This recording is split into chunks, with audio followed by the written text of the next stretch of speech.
Hello, my name is Andre and I will present FSRT Facial Scene Representation Transformer for face reenactment from Factorized appearance, head pose and facial expression features. Face reenactment is a motion transfer task where head motion and facial expressions should be transferred from an arbitrary driving video to a source person.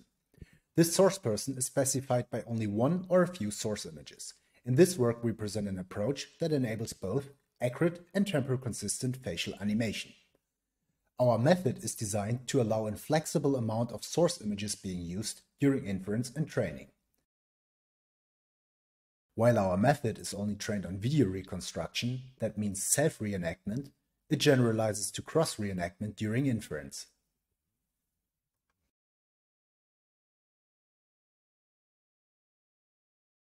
Our work is based on scene representation transformer, which encodes the scene into a set of latent vectors. Once the set-latent scene representation is extracted, arbitrary novel viewpoints can be rendered from it by querying individual rays. Notably, there is no explicit geometry representation required. In our case, we start with one or multiple images of the source person. We then extract keypoints determining the head pose and a latent vector encoding the expression. Images, keypoints, and expression vectors are then jointly encoded into the set-latent source face representation by the transformer encoder. The set-latents are the input to the transformer decoder. We will now see how the decoder is queried using driving information.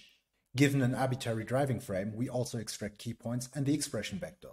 The transformer decoder is queried for each pixel conditioned on the query keypoints and query expression extracted from the driving frame. Since the set-latents are completely independent to the driving frames, they can be recycled as long as the source person doesn't change. Our architecture enables factorization into appearance encoded in the set-latents, head pose encoded in the keypoints, and facial expression encoded in the expression vector. Let's have a closer look at the architecture. The facial keypoints are extracted by an hourglass network K. When extracting the expression vectors, we recycle the hourglass features and keypoint heat maps. The patch CNN is then used to reduce the spatial size and fuse patch information of each input image. Note that before entering the patch CNN, each image pixel is first concatenated with a positional encoded pixel location, the positional encoded keypoint information, and the expression vector of the source image. The encoder uses repeated self-attention on the patch embedding to infer the set-latent source face representation.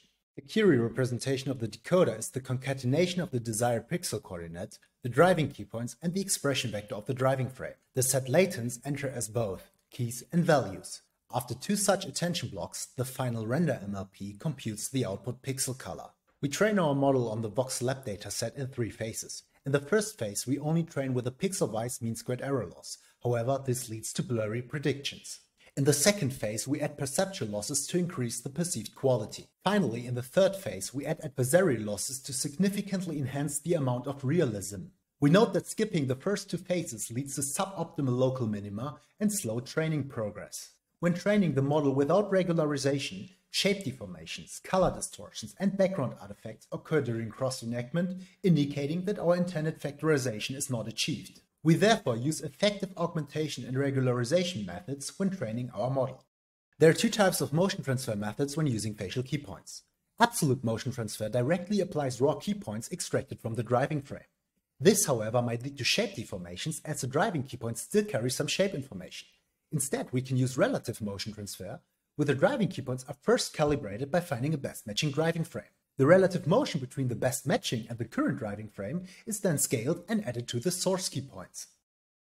We compare our model to state-of-the-art methods with relative and absolute motion transfer in a randomized user study on the voxelab test set. The table shows the pairwise viewer preference for animations generated by our method.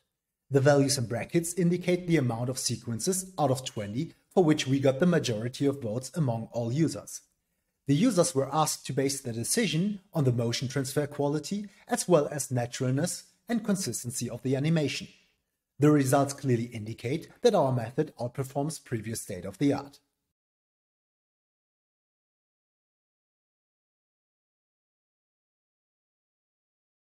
Our method generalizes to other datasets, such as source images from the Celeb AHQ dataset and driving videos from the official voxelab 2 test set.